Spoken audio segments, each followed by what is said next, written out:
saya, dan dalam pertemuan kita kali ini, kita akan membahas satu topik di bawah judul bersimpati ketika kasih bukan sekedar kata-kata. Saudara, dalam dunia yang semakin individualistis ini, orang lebih cenderung memikirkan diri sendiri. Kesuksesan sering diukur dari seberapa banyak kita memiliki, seberapa tinggi jabatan kita, atau seberapa besar pengaruh kita. Namun, Alkitab mengajarkan nilai yang bertolak belakang dengan pemikiran dunia ini, yaitu hidup yang bersimpati, suatu hidup yang peduli pada orang lain, bahkan mendahulukan mereka lebih dari diri sendiri. Bersimpati bukan hanya sekedar merasa kasihan, melainkan sebuah kepekaan hati yang mendorong kita untuk bertindak dan menolong. Simpati sejati lahir dari kasih yang tulus dan kerendahan hati, seperti yang dicontohkan oleh Yesus Kristus. Yesus teladan hidup yang bersimpati. Yesus adalah pribadi yang paling sempurna dalam menunjukkan hidup yang bersimpati.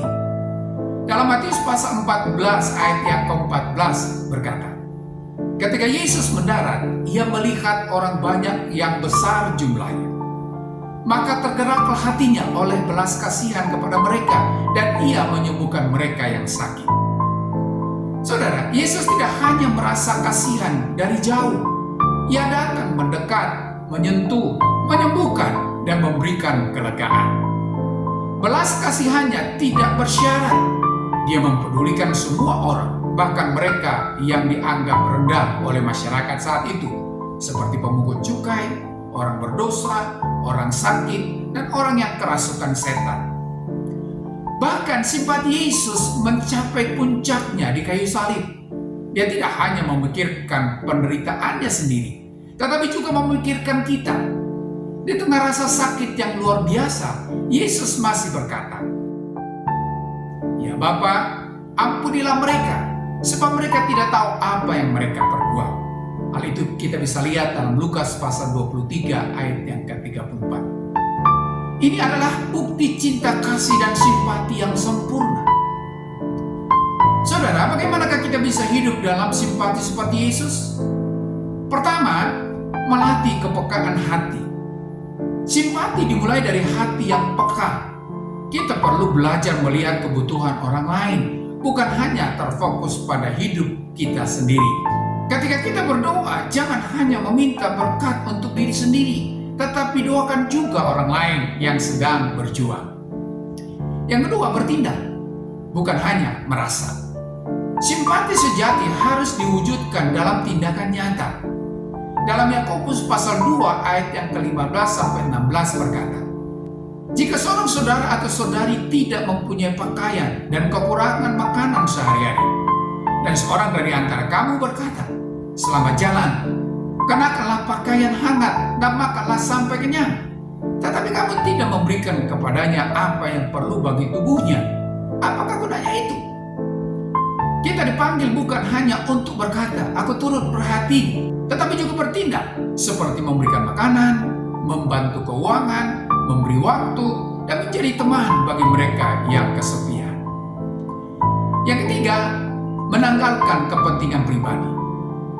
Dalam Filipi pasal 2 ayat yang ketiga sampai ayat yang keempat, dengan tegas mengingatkan kita untuk tidak mencari keuntungan sendiri. Memang ini bukanlah hal yang mudah, karena pada dasarnya manusia cenderung egois. Namun dengan kekuatan Roh Kudus, kita bisa belajar menanggalkan keegoisan dan lebih peduli pada orang lain. Yang keempat, memaafkan dengan kasih. Hidup bersimpati juga berarti memiliki hati yang penuh dengan pengampunan. Kadang kita merasa sulit bersimpati kepada orang yang pernah menyakiti kita. Tetapi Yesus sendiri mengampuni orang yang menyalibkannya. Kita pun dipanggil untuk mengampuni dan tetap mengasihi. Saudara, mengapa hidup yang bersimpati itu penting? Pertama, mencerminkan Kristus di dalam kita.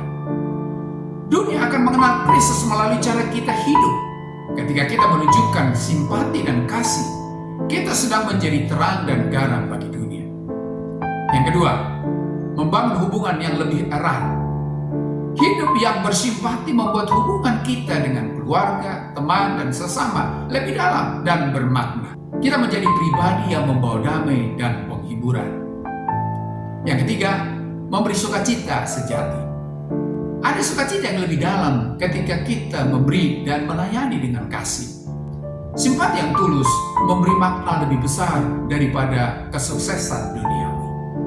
Saudara, hidup yang bersimpati bukanlah pilihan, melainkan panggilan bagi setiap orang percaya. Dunia akan melihat Kristus melalui kita saat kita menunjukkan kasih dan kepedulian yang tulus. Mari kita mulai hari ini dengan membuka hati dan tangan kita bagi orang-orang di sekitar kita. Sampai di sini pertemuan kita kali ini, dan kita akan lanjutkan di lain kesempatan. Terima kasih dan shalom.